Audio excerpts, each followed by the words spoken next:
재물이 많은 사람? 어떤 젊은 사람입니까? 꼭 그렇지만은 않습니다. 세상에서 가장 행복한 사람은 자신의 꿈을 펼치며 사는 사람이에요. 가장 불행한 사람은 꿈을 상실하는 사람입니다. 비전이 없는 사람은요, 시간의 파도에 휩쓸려서 저 표류하는 낙엽과 같이 그런 인생을 살게 되는 것이죠. 여러분, 고양이에는 비전이 없죠. 개들도 비전이 없어요. 그러나 사람에게는 비전이 있어야 될 줄로 믿습니다. 오늘 잠언 우리 29장 18절 말씀을 보게 되면, 오늘 본문 말씀에 보면 이런 말씀이 있습니다. 같이 한번 읽어보도록 할까요? 시작! 국시가 없으면 백성이 감사히 행하거니와 율법을 지키는 자는 복이 있느니라. 아멘. Where there is no vision, the people perish. 킹제임스 버전을 보니까 이렇게 번역하고 있어요. 그러니까 비전이 없는 곳에는 백성들은 망한다는 얘기예요. 여러분, 그러니까 비전이 없으면 백성이 망한다. 비전이 없으면 혼란, 무질서, 방종, 그렇게 빠지게 된다는 얘기죠. 하나님은 모든 사람에게 비전을 주셨어요. 여러분, 이 땅 가운데 살게 될 때 그냥 여러분 던져진 존재가 아니에요. 하이데거가 말한 것처럼 여러분들 기초된 존재가 아니라고요. 여러분 이 세상 가운데 보내셨을 때는 마땅히 여러분에게 비전을 주시고 사명을 주셔서 그 비전과 사명이 성취되기를 원하시는 아버지의 마음이 있음을 여러분 기억하시길 바랍니다. 그렇기 때문에 내 인생을 통해서 하나님께서는 또 그 비전이 이루어지는 우리 복된 삶을 살기를 원하세요. 부모가 자녀들이 망하게 되는 것을 원하는 부모가 한 명도 없는 것처럼, 마찬가지로 우리 하나님께서는요, 여러분 인생 가운데 그 비전이 성취되고 비전이 이루어짐으로 말미암아 여러분 한 사람 한 사람이 하나님 보시기에 참 복된 인생들로 살아가기를 원하시고 계십니다. 제가 오늘 비전에 대해서 세 가지를 여러분에게 말씀드리고자 합니다. 주보에 28장 18절로 나왔는데 29장 18절에 제가 원고를 잘못 넘겨가지고요, 본문이 잘못 나왔는데, 여러분 우리 보게 되면 6페이지에 보게 되면 우리 제목이 세 가지가 나와 있죠. 비전은 어떤 사람일까요? 믿음의 사람입니다. 따라해볼까요? 비전의 사람은 믿음의 사람이다. 여러분, 이 비전이라는 말 자체가 비데레라는 말에서 나왔어요. 라틴어인데, 라틴어의 비데레라는 말인데, 비데레라는 말이 나는 본다, 1인칭으로 되면 비데오, 그리고 이 비데레라는 말 자체가 그 명사형으로 되게 되면 비전이 되어집니다. 그러니까 여러분, 비전 자체가 뭐냐면 본다라는 것에서 나온 거예요. 뭘 볼까요? 자신의 꿈과 야망을 봅니까? 여기서 중요한 것은요, 하나님께서 보게 하신 것을 보는 것이 비전이에요. 내가 보는 것이 아니라 중요한 건 뭐예요? 보여주시는 겁니다. 리더가 만들어낸 목표가 꿈이 아니라 하나님께서 미래에 대해서 보여주시고 약속하신 것을 볼 수 있어야 되는 거예요. 그러니까 비전, 꿈 얘기하니까 내 욕심, 내 욕망을 생각할 수 있는데, 내 욕심과 욕망이 아니라 뭐예요? 진정한 비전은 누구로부터 나올까요? 하나님으로부터 나오는 거예요. 비전의 근원은 바로 하나님이십니다. 세상이 생각하는 좋은 비전은 바람직하면서도 실현 가능한 그 어떤 그럴듯한 무엇의 이미지가 바로 세상의 비전이에요. 반면에 하나님께서 우리에게 주시는 비전은 뭐냐면 그분 없이 이룰 수 없어요. 즉 이것이 세상의 비전과 하나님이 우리에게 주시는 비전의 차이점이에요. 여러분, 하나님이 주시는 꿈과 비전을 붙잡을 수 있기를 주님으로 축복합니다. 여러분, 나이나 환경이나 능력은 상관없어요. 중요하지 않아요. 하나님께서 오늘 나에게 주시는 그 꿈과 비전을 붙잡아야 되는 거예요. 그리고 마음에 새기십시오. 그리고 입으로 선포하십시오. 여러분이 지금 붙잡은 그 꿈이요, 5년, 10년 지난 후에는 놀라운 변화와 성장을 경험하게 될 줄로 믿습니다. 여러분, 청년부는 어떤 비전을 갖고 있어요? 청사님. 회장 누구죠? 회장님, 우리 청년부 비전이 뭐예요? 그리고 청년들이 이렇게 비전이 우리가 말해줄 수 없고 우리가 누구나 알 수 없는 비전이 있다면 우리가 좀 문제가 있는 거예요. 오늘이라도 우리 청년부 모여서 청년부의 비전이 무엇인지 장기적, 단기적 비전을 우리가 세울 수 있기를 바랍니다. 그리고 이 비전을 놓고 함께 기도하셔야 되는 거예요. 마음을 같이 해서 이 비전을 놓고 우리 전진해 나가셔야 되는 거예요. 그래야 우리 이 청년부 가운데 놀라운 하늘의 크신 역사를 우리가 경험하는 그 비전의 실현이 이루어지지 않겠습니까? 여러분, 모세는요, 양을 치다가 몇 살 때 부르심을 받게 되냐면 80세에 부르심을 받아요. 여러분, 모세의 나이가 80세 때, 그러니까 모세가요, 그 당시 10편, 90편에 보게 되면 인생의 연수가 70이요? 강건하면 몇이라고요? 80이라도. 그런 얘기를 하는 거예요. 그러니까 모세 시대에도 청년부에 어떤 그런 청년들이 어떤 그 시대가 70년, 80년이 아니라 그때도 20년, 30년이 청년이고요. 80대 되면 어떻게 되는 거예요? 나이는 이미 80대 돼서 이제 죽음을 앞둔 그 나이라는 거예요. 모세는 특별한 은혜를 주셔서 120년까지 인생을 살았지만, 그러니까 80세 된 그 노인이 뭘 할 수 있겠어요? 여러분 생각해 보세요. 내 나이가 80이에요. 그때 80에 하나님께서 날 부르셨단 말이에요. 내가 이 나이를 갖고 뭘 할 수 있겠는가? 그런 생각하지 않겠습니까? 그러나 하나님께서는 그 모세에게 하나님 모세를 부르셔서 네가 이 민족을 바로 이 애고의 그 이집트의 그 압제로부터 구출해낼 것이다. 이런 비전을 그에게 허락하셨다는 거예요. 모세는요 그 순간 그 비전을 붙잡았어요. 그리고 비전이 생겼습니다. 사도 요한은요 반모섬에 있었을 때 해골이 득실득실한 그 섬 가운데 절망적인 상황에서 계시록을 기록하라는 그 비전을 그 가운데 받게 되었습니다. 그 비전을 받게 됨으로 말미암아 요한계시록을 쓰게 됐죠. 요한계시록이요. 그로 말미암아 요한계시록이 바로 그 공산치하에 많은 핍박과 박해를 받던 수많은 성도들이 이 계시록을 읽으면서 이런 비전을 갖습니다. 또 지금도 북한의 지역의 성도들이요 요한계시록을 사모하면서 그날이 하나님의 정말 열방이 다 주 앞에 나와서 이 자유롭게 주님을 찬양하게 될 그날이 임하게 될 것을 꿈꾸며 비전을 갖게 되는 거예요. 그걸 놓고 기도합니다. 요한계시록 7장 9절과 10절 말씀을 한번 보도록 할까요? 같이 한번 읽어보도록 합니다. 시작! 일후에 내가 보니 각 나라와 족속과 백성과 방언에서 아무도 능히 셀 수 없는 큰 무리가 나와 흰옷을 입고 소의 중류 보좌과 어린 양 앞에 서서 큰 소리로 외쳐 이르되 구원하심이 보좌에 앉으신 우리 하나님과 어린 양에게 있도다 하니. 내가 보니 누구예요? 내가 누구예요? 누가 와요? 내가가 누구예요? 지금 내가 말하는 게 사도 요한이잖아요. 요한계시록이잖아요. 요한이 지금 말하고 있어요. 요한이 보는데 뭘 봐요? 각 나라와 족속과 백성과 또 방언에서 능히 아무도 셀 수 없는 큰 무리가 나와가지고요 큰 온 민족들이 나와서 뭘 하고 있는 거예요? 흰 옷을 입고 손에 뭘 들어요? 종려나무 가지를 들어요. 마치 예루살렘에 입성하였던 예수님을 향해서 찬양하면서 그렇게 환성을 질렀던 것처럼 종려나무 가지를 들고 뭐합니까? 보좌 앞과 어린 양 앞에 서서 큰 소리로 외쳐 이르되 구원하심이 보좌 아니신 하나님과 바로 이 어린 양 계신 예수님께 바로 이 구원하심이 있다라고 외치게 될 그날이 오게 될 것을 사도 요한이 보았고요. 이 비전을 또한 공산치하에 수많은 압박받고 있는 많은 성도들이 보았고요. 지금도 북한교회 성도들이 그걸 보고 있다는, 우리도 이 비전을 봐야 할 줄로 믿습니다. 여러분 이런 날이 반드시 오게 될 줄로 믿습니다. 우리는 이 비전을 품어야 되는 거예요. 하나님은 노아에게 방주의 비전을 주셨고 노아가 그 비전을 받은 노아는요 방주를 준비하였어요.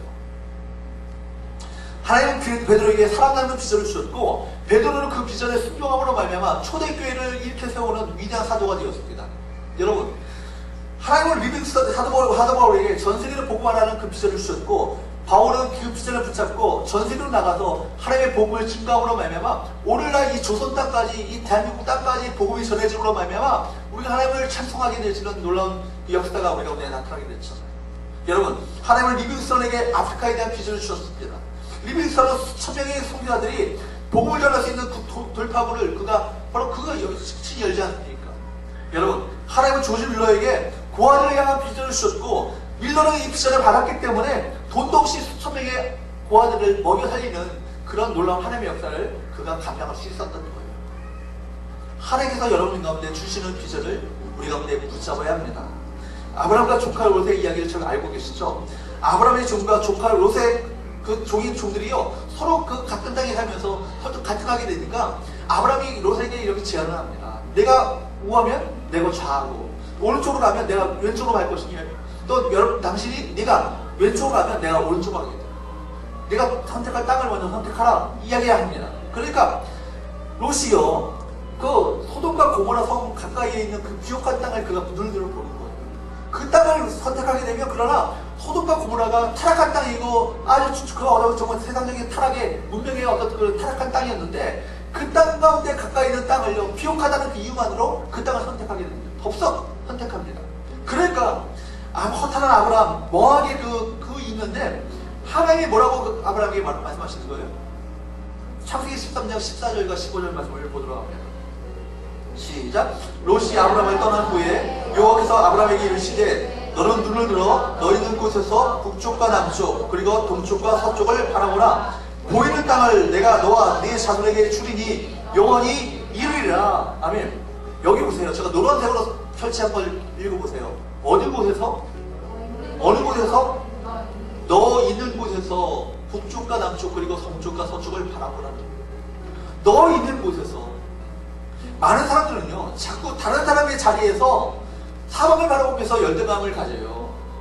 왜 나는 이런 좋은 집이 없나? 나는 왜 이렇게 이런 좋은 가족이 없나? 나는 왜 이렇게 좋은 이렇게 뭐는 직장이 없나? 나는 왜 좋은 백그라운드가 없나? 이런 얘기를 합니다. 그러면서 자꾸만 다른 사람의 산에 올라가가지고 열등감을 품게 되는 거예요. 하나님은요 말씀하시기를 아브라함에게서 뭐라고 합니까? 소돔과 고모라 그 롯의 땅에 가서 사방을 바라보라고 얘기하지 않으시고 너 있는 곳에서 동서남북을 바라보라 이렇게 말씀하시는 거예요. 우리 청년 여러분 또 성도 여러분, 여러분이 있는 곳에서 동서남북을 바라볼 수 있기를 축복합니다. 한 부분만 보지 마시고 동서남북을 다 보셔야 돼요. 우리에게는 무한한 가능성이 열려 있어요. 성공하려면 눈을 크게 뜨고 사방을 바라보셔야 돼요. 하나님의 눈을 가지고 동서남북 사방을 보셔야 합니다. 하나님은 왜 아브라함에게 동서남북을 보라고 하셨죠? 보지 않고는요 그 땅을 차지할 수 없기 때문에 그래요. 아브라함은 하나님께서 보여주셨던 그 비전을 가지고 동서남북을 바라봤어요. 바라봄으로 말미암아 바로 그로 말미암아 그 인생 자체가 하나님의 축복을 누리는 축복된 삶을 살게 되죠. 그리고 그는 복의 근원 바로 축복의 통로가 되었습니다. 서로 인사할까요? 축복의 통로가 됩시다. 또 이렇게 인사합시다. 이 나 때문에 복 받게 될지 대기다. 한번 인사합시다. 하트리로. 너 나 때문에 복 받을 거야. 여러분, 그런 우리 서로 마음 가운데 그런 비전을 품을 수 있어야 됩니다. 하나님은요 동서남북을 바로 그 아브라함을요 축복의 통로로 삼으셨어요. 아브라함의 자손이 된 우리도요 축복의 통로로 살아가셔야 되는 거예요. 나 때문에 주변 사람들이 살게 되어지는 그 그림을 그릴 수 있기를 바랍니다. 나 때문에 미래의 가정 때문에 나의 미래의 가정 때문에 주변에 있는 가정들이 다 복을 받게 되어지고 살게 되어지고 생명을 누리는 그 비전을 품으셔야 돼요. 여러분 가정의 비전이 있어야 돼요. 우리 여러분들 청년들 결혼하게 되면 가정의 비전이 있으셔야 되고요. 직장의 비전이 있으셔야 되고요. 우리 청년부의 비전이 있으셔야 되고요. 우리 공동체 아직 키지 마세요. 예. 공동체의 비전을 품으실 수 있어야 돼요. 여러분 우리 마음 가운데 그런 비전이 우리 가운데 있으셔야 돼요. 여러분 창세기 15장에 보게 되면 하나님께서 아브라함에게 아들을 줄 거라고 그러셨죠. 여러분 아들을 줄 거라고 아브라함에게 그러셨을 때 아브라함 나이가 90이에요. 여러분 아브라함은 여러분 내 나이에 무슨 아들, 우리 부인의 경수가 끊어진 지 오래됐는데 무슨 아들 안 믿어요. 그때 하나님은 아브라함을 깨우죠. 자는데 나와라. 천막에서 뿔뿔 기어나왔어요. 하나님이 너 벌을 한번 세워봐. 이렇게 말씀하시는 거예요. 별 세는 거 쉽죠. 하나, 둘, 셋, 넷, 다섯, 10, 50, 100, 200 하는데 헷갈리기 시작하는 거예요. 하나님 헷갈려서 못 되겠습니다. 그러니까 말씀하시기를 네가 헷갈려서 못 될 만큼 이 네 자손들이 하늘의 별처럼 많게 될 것이다. 이런 말씀을 주시는 거예요. 그림을 보고라도요 아브라함 마음 가운데 무엇이 생겼을까요? 믿음이 생겼어요. 그 순간부터 믿었어요. 여러분 성경은요 전부가 다 불가능한 것들을 적어놓은 것이 성경 아니에요? 불가능한 것들을 믿었던 사람들의 그 이야기가 성경의 스토리 아니에요? 여러분 우리가 불가능한 것이라 할지라도 하나님께서 우리 인생 가운데 찾아오시고 개입하시면 불가능한 것이 가능하게 됨을 믿으시기를 축복합니다. 여러분 우리가 성경을 매일 보죠. 매일 보는 이 책은요 불가능한 것을 하나님께서 가능케 하시는 하나님의 역사를 기록한 것이 성경책이에요. 여러분 광야 가운데 사막 가운데는요 길이 없어요. 길이 없는데 길을 만드신 분이 누구세요? God will make your way. 당신의 길을 만드신 분 누구세요? 하나님이세요. 하나님이 여러분의 길을 만드신다고요. 여러분 인생 가운데 많은 하늘에 만나와 매출하기를 내리신 분 누구세요? 하나님이세요. 우리가 광야에서 이렇게 말씀하십니다.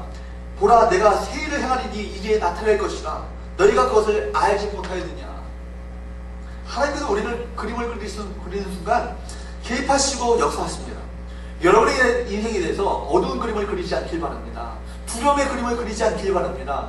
여러분, 우리 마음 가운데 그런 것들이 두려움이 올 때, 어두운 것이 찾아올 때, 내가 나사렛 예수 그리스도의 이름으로 명하노니 내 가운데 두려움은 떠나갈지어다 믿음으로 선포하시기 바랍니다. 여러분, 그리고 외치시고 아주 좋은 그림을 그릴 수 있기 바랍니다. 우리가 생각한 것보다 더 넘치도록 좋은 곳으로 채워주시는 하나님의 크신 역사를 경험하게 될 줄로 믿습니다. 이 순간 여러분이 분명하게 목사님의 말씀을 잘 들으셔야 돼요. 이 말씀을 듣고 여러분 비전을 붙잡는 사람, 그 인생 가운데 비전인 가운데 놀라운 하나님의 역사를 우리가 체험하게 될 줄 믿습니다. 여러분, 저는 이 시간 인생 가운데 어려움이 있었지만 마침내 믿음으로 말미암아 비전을 이뤘던 놀라운 인생을 한 사람을 소개하고자 합니다. 여러분, 흑인 빈민가에서 사생아로 태어나서 바퀴벌레를 장난감으로 삼았던, 그래서 성장하였던 어린 시절을 가졌던 한 여인이 있었어요. 여러분 지금 나오죠? 누구예요? 오프라 윈프리예요. 이 사람이요, 너무나도 가난해서 감자포대로 만든 옷을 입었다고 해서 감자포대 소녀라고 그래요. 옷이 없어가지고 감자포대로 옷을 입은 거예요. 9살 때 사촌 오빠로부터 강간을 당하고, 그리고 14살이 될 때까지 친척 많은 사람들로부터 강간을 당하고 학대를 당하는 거예요. 그러니까 14살에 결국 그녀가 미혼모가 되었고 2주 만에 자기가 낳았던 아들이 죽고 말아요. 그러니까 마약 중독자가 되어서 삶을 살아가면서 경찰서에 문턱 걸려 수없이 넘나들었던 밑바닥의 인생을 살았던 사람이 윈프리예요. 그런데 바로 이 시대에 뛰어난 가장 여성 지도자로 성공적인 인생을 살아가고 있는 미국의 토크쇼의 여왕 오프라 윈프리가 어떻게 인생이 바뀌어지게 됐는지 들어보세요. 절망과 고통 가운데 바닥 인생을 헤맸던 그녀 인생 가운데 그녀를 세계적인 인물로 변화시켰던 계기가 있었어요. 그것은 바로 하나님의 말씀인 성경을 통해 그가 하나님을 만나게 됩니다. 하나님을 만나고 하나님께서 친히 모세 가운데 역사하셨던 그 하나님을 그가 만나게 되는 거예요. 모세를 통해서 그런 새로운 비전, 새로운 꿈을 발견하게 됩니다. 그리고 모세의 아픔과 모세의 갈등과 헌신, 그리고 희생과 의무, 좌절과 극복, 이 소리를 통해서 자신의 그 미래의 그 그림을 그리는 거예요. 모세도 이렇게 참담한 광야의 삶이 있었구나. 그러나 광야 가운데 80대 그 아무것도 할 수 없다고 생각했던 그 시대, 그때 모세를 부르셔서 위대한 사명을 맡겨주셨던 하나님을 그가 믿게 되어지고 발견하게 되어지고, 그 하나님이 나의 하나님이 되셨다면 내 인생도 뭔가 바꿔나갈 수 있지 않겠는가. 그리고 모세가 그렸던 그 그림, 비전을 자기의 비전으로 삼게 되시는 거예요.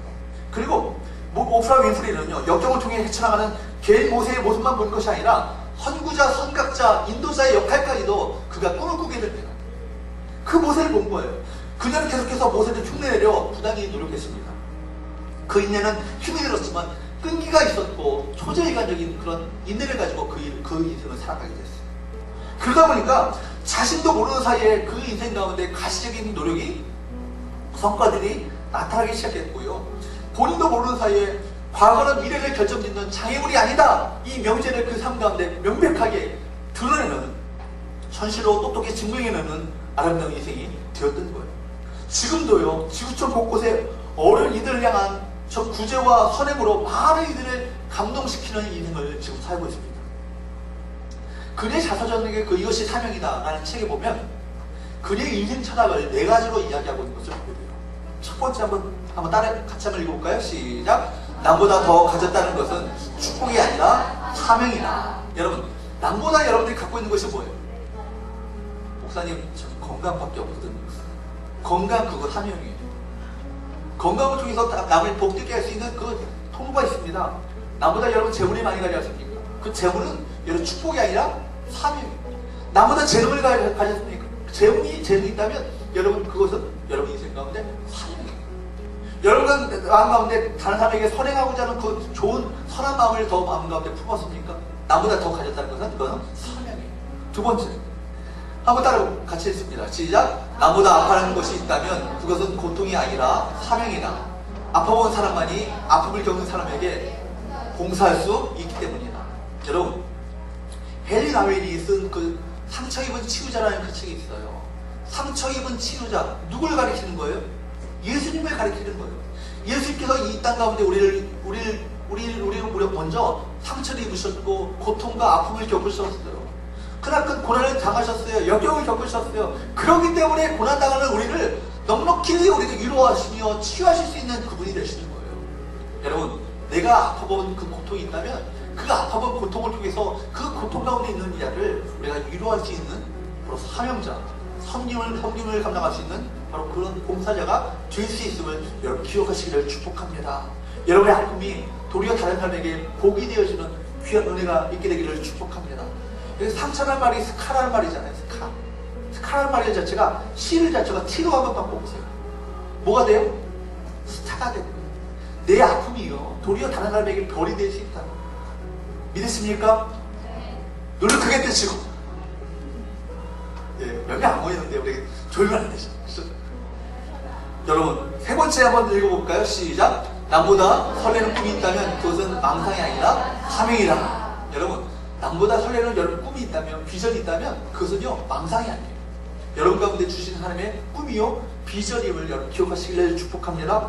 네 번째 같이 한번 읽어볼까요? 시작. 남보다 부담되는 어떤 것이 있다면 그것은 사명이다. 여러분, 남보다 여러분 부담되시는 영적인 부담을 갖고 있는 어떤 것이 보인다면 그것은 여러분을 향한 성령께서 말씀하시는 영적인 사인이요 메시지임을 여러분 기억하시기를 축복합니다.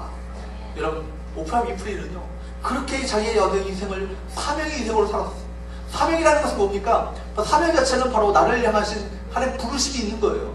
바로 콜라가 있는 거예요. 부르시는 사람이 있는 거예요. 나를 부르신 사람이 누구예요? 하나님께서 나를 지금 부르고 계시다. 이 사명자로 부르고 계시다.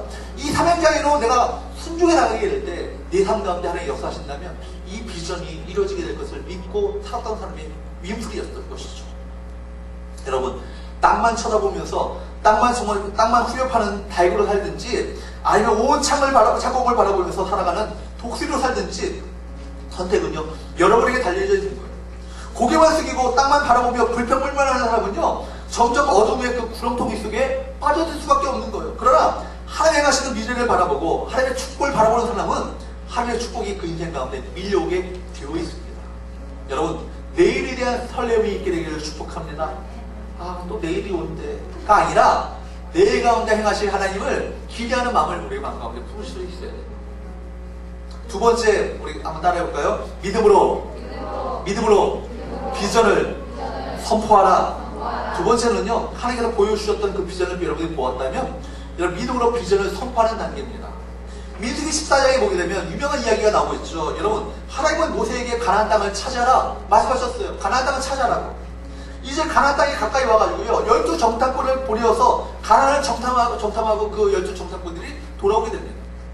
근데 10명, 여러분 10명의 사람은 어떤 얘기를 합니까? 그 땅은 과연 젖과 꿀이 흐르는 땅이나 기름진 땅이라 이야기합니다. 그런데 그 땅에는 뭐가 있어요? 강력한 군사들이 있고 견고한 성이 있어서 우리가 그들과 붙으면은 다 죽고 말 거야! 이런 얘기를 하는 거예요. 부정적인 얘기를 하죠. 안 된다고 얘기하죠. 그런데 여러분, 두 명의 사람 누굽니까? 여호수아와 갈렙. 여호수아와 갈렙은 두 명은 뭐라고 외치죠? 민수기 14장 9절 말씀을 한번 보도록 합니다. 시작. 다만 여호와를 거역하지는 말라. 또 그 땅 백성을 두려워하지 말라. 그들은 우리의 먹이라. 그들의 보호자는 그들에게서 떠났고 여호와는 우리와 함께 하시느니라. 그들을 두려워하지 말라 하나. 그들은 우리의 먹이라. 이전 번역 성경을 보면 그들은 우리의 밥이라 이렇게 해요. 여러분, 이건 사실 말이 안 되는 얘기죠. 지금 이스라엘 백성들은요 변명한 무기 하나 없어요. 훈련받은 군사 한 명 없다고요. 사실은 그들 총칼 하나 없어요. 그런데 지금 잘 훈련된 이미 가나안 땅에는요 철기 문명이 들어가 있어요. 철기 문명이 들어가 있어서 철기로 된 철벽가가 있고요 철기 무기가 있다고요. 그리고 가나안 땅에 그 첫 번째로 맞닥뜨리게 되는 여리고 성은요 여러분 엄청난 성이에요. 그 성이요 벽 하나가 2m, 3m가 있고 내벽이 있고 외벽이 있어요. 그리고 그 위 높이가 7m, 그 위에 또 성이 또 올라가 있어요. 그리고 그 지구로 말하자면요 탱크로 밀어붙여도 너무 무너질 수 없는 성이 바로 여리고 성이에요. 고고학자가 브라이트라는 그 고고학자가 월브라이트가 그 사람이 고고학자가 살펴보고 나서 결과를 내기로 오늘날의 탱크로도 감히 무너질 수 없었던 그 성이 여리고 성이라는 얘기예요. 그런데 여러분 그 성을 빼앗는다고요? 말이 되지 않는 얘기죠. 인간의 상식과 생각으로는 그 성을 무너질 수 없는 그 성인 거예요. 그런데 여호수아와 갈렙은 뭐라고 말합니까? 우리는 그들을 능히 무찌를 수 있다. 그들은 우리의 먹이라. 이렇게 담대하게 외쳤죠.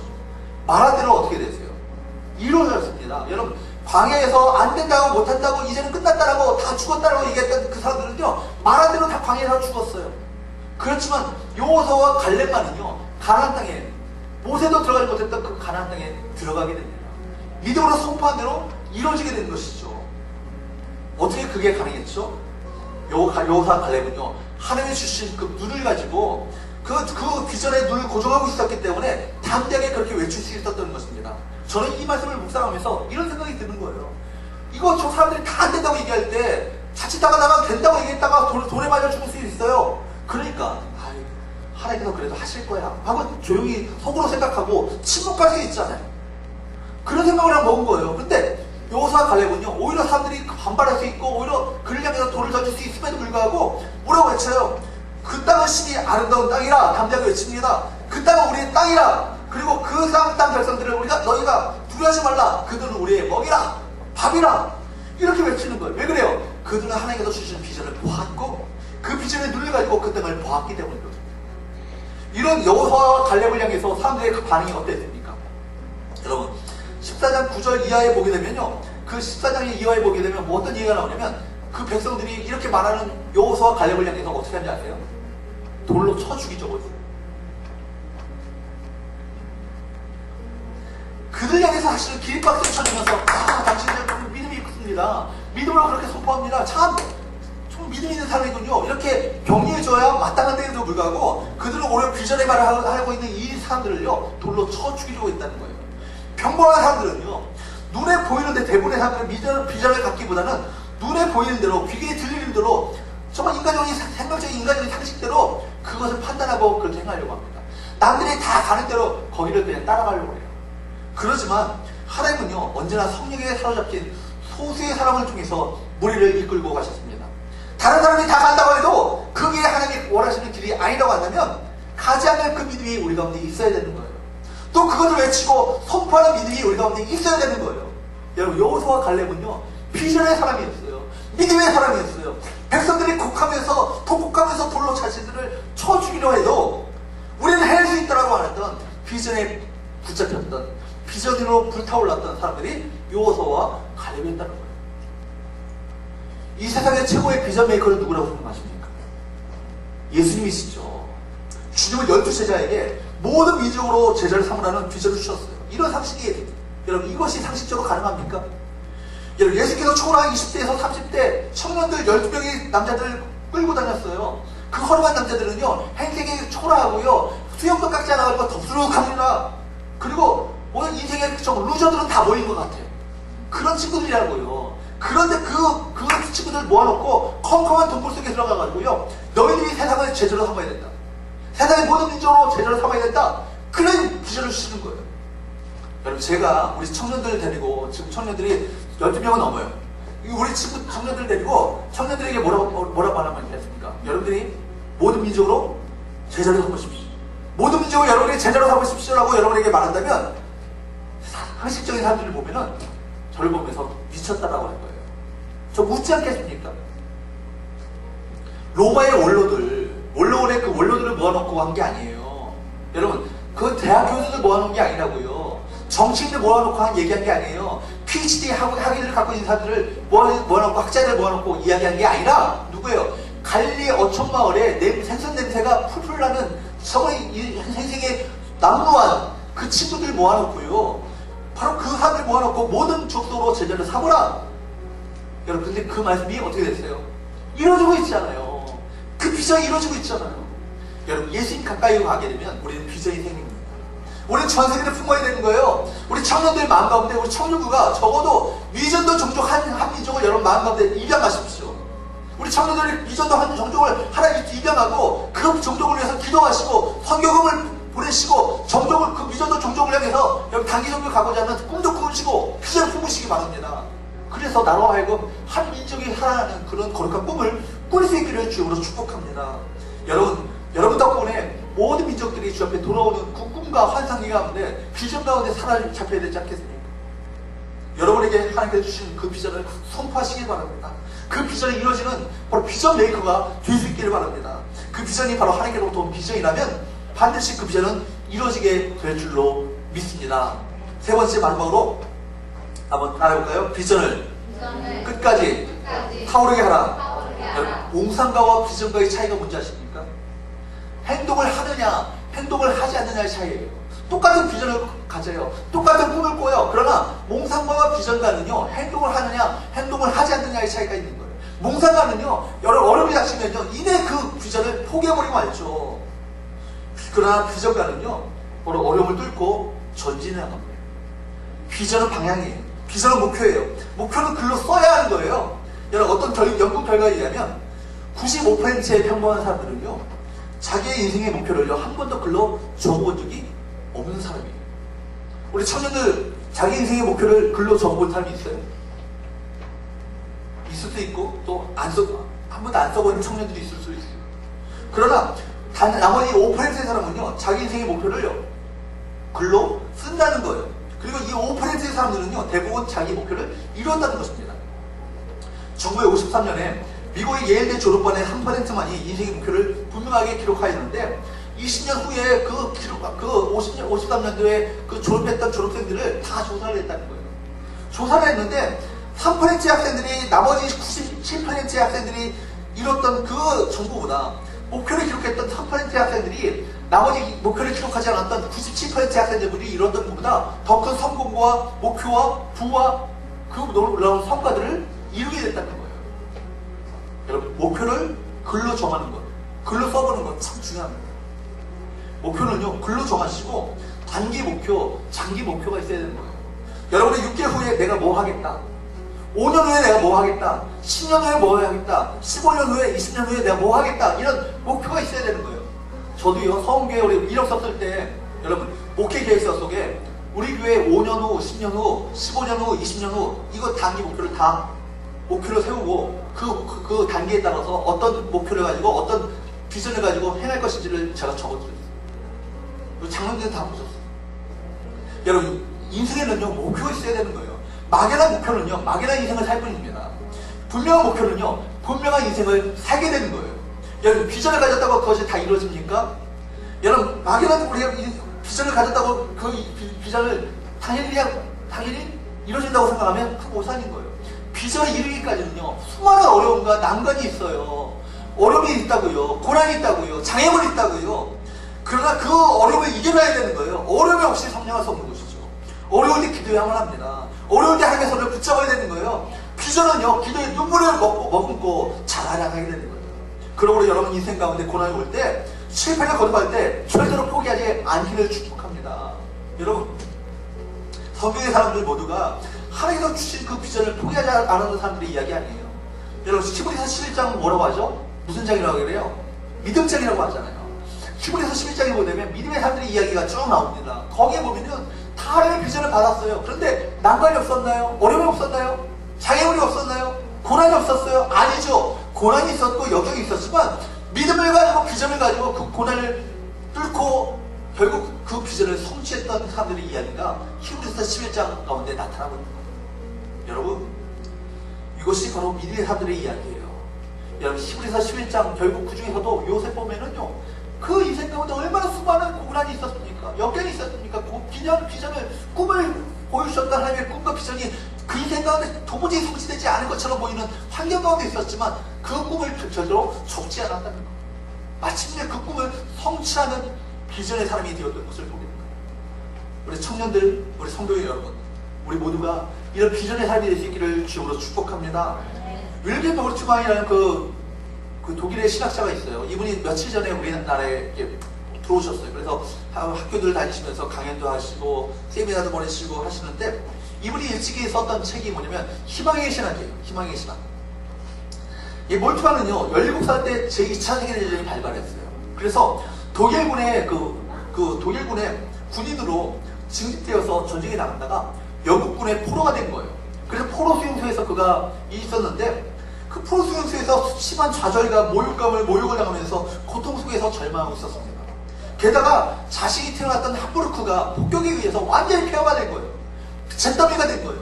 그리고 그 폭격 속에서 자신의 아버지, 자신의 어머니, 자신의 누이, 여동생, 형, 남동생 다 죽고만, 다 가족들이 죽고 말았다는 소식을 듣게 됩니다. 심한 절망에 빠지죠. 여러분, 몰트만 박사는요, 이제 나라도 망하고 자기가 태어난 그 도시도 폭격으로 폐허가 되었고 돌아갈 땅도 없는 거예요. 고향도 없는 거예요. 심지어 가족들도 다 죽고 말았습니다. 게다가 자신은 포로 수용소에서 날마다 버림받은 인생으로 심한 모욕과 수치를 당하면서 그 멸시를 당하면서 살고 있는데, 네 삶 가운데 의미가 있는가? 삶에 의미가 있는가? 이런 얘기를 하는 거예요. 이런 생각으로 자살까지 생각하게 됩니다. 그때 영국의 한 목사님으로부터 성경책을 하나 건네받게 됩니다. 그리고 그가 성경을 읽게 됐는데, 그런 성경을 읽는 중에 예수께서 십자가에 못 박혀 죽는 장면을 보게 된 거예요. 하나님의 아들로서 이 세상 가운데 오셨는데 세상은 그를 인정하지 않았어요. 예수님은 많은 이들에게 선을 베푸셨습니다. 병든 자를 고치셨죠. 치유하셨죠. 그러나 그런 게 은혜를 입고 치유를 받았던 사람들이 도리어 일어나 저를 십자가에 못 박으라고 몰아쳤습니다. 또 가까이서 주님을 섬겼던 제자들조차도, 그렇게 믿었던 제자들조차도 예수님을 배신하고 예수님을 버렸어요. 예수께서는 가장 외롭고 가장 처절하게 십자가에 못 박혀 돌아가셨던 것이죠. 모트만은요, 이 장면에서 자신의 괴로움과 자신의 어떤 절망과 고독의 도질감을 처절하게 그게 공감하게 되는 거예요. 강하게 느낍니다. 근데 이것이 끝이 아니에요. 예수님은 죽으신 지 며칠 만에? 며칠 만에? 3일 만에 부활하셨잖아요. 사망과 음부의 권세를 깨뜨리시고 부활하셨습니다. 이것이 몰트만에게 커다란 충격을 가져오게 됐습니다. 그는 가장 어둡고 캄캄한 절망의 순간 속에서 부활의 승리를 가지고 일어나는 예수를 바라보면서, 예수의 부활이 나의 부활이라면, 예수 생명이 나의 생명이라면 나도 또한 부활할 수 있겠구나. 나의 가족 속에 예수를 모시게 된다면 절망에서 부활로 일어나고 잃어버린 가족들을 천국에서 다시 만날 소망이 있겠구나. 마음 가운데 그 소망이 일어나기 시작합니다. 그런 포로 수용소에서 예수를 영접하고 비전을 가지고 나중에 독일에서 가장 유명한 신학자가 됩니다. 여러분, 예수님이 여러분의 비전이 되심을 믿으시기를 바랍니다. 예수님 가까이 오면요, 비전이 생겨요. 오늘 교회를 떠날 때 우리 청년들 마음 가운데, 우리 성도님들 여러분 가운데 가슴속에 큰 비전을 안고 떠날 수 있기를 바랍니다. 절망 중에 오신 분들은 우리 소망을 안고 비전을 안고 가시기 바랍니다. 실패해서 답답한 심정으로 나오는 청년들이 있습니까? 여러분, 그 예수를 붙들고 주님께서 내 삶 가운데 취업의 문을 열어주실 것이다, 결혼의 문을 열어주실 것이다, 이런 꿈을 가지세요. 여러분, 그리고 돌아가시기 바랍니다. 꿈을 잃어버린 사람, 비전을 잃어버린 사람은요, 모든 것을 잃어버린 사람이에요. 그러나 꿈을 가진 사람, 비전을 가진 사람은요, 모든 것을 가진 사람입니다. 말씀을 정리하겠습니다. 첫 번째, 비전의 사람은 어떤 사람이라고요? 믿음의 사람이에요. 여러분, 믿음으로 하나님께서 보여주시는 그 비전을 볼 수 있어야 되는 거예요. 두 번째, 여러분, 그 비전을 어떻게 하셔야 돼요? 믿음으로 선포하셔야 돼요. 믿음으로 선포하십시오. 세 번째, 여러분, 그 비전을 끝까지 어려움이 있다 할지라도, 장애물이 있다 할지라도, 난관이 있다 할지라도 낙심치 않고 끝까지 그 비전을 불타오르게 하는 우리 청년들, 우리 저와 여러분 되시기를 주역으로 축복합니다.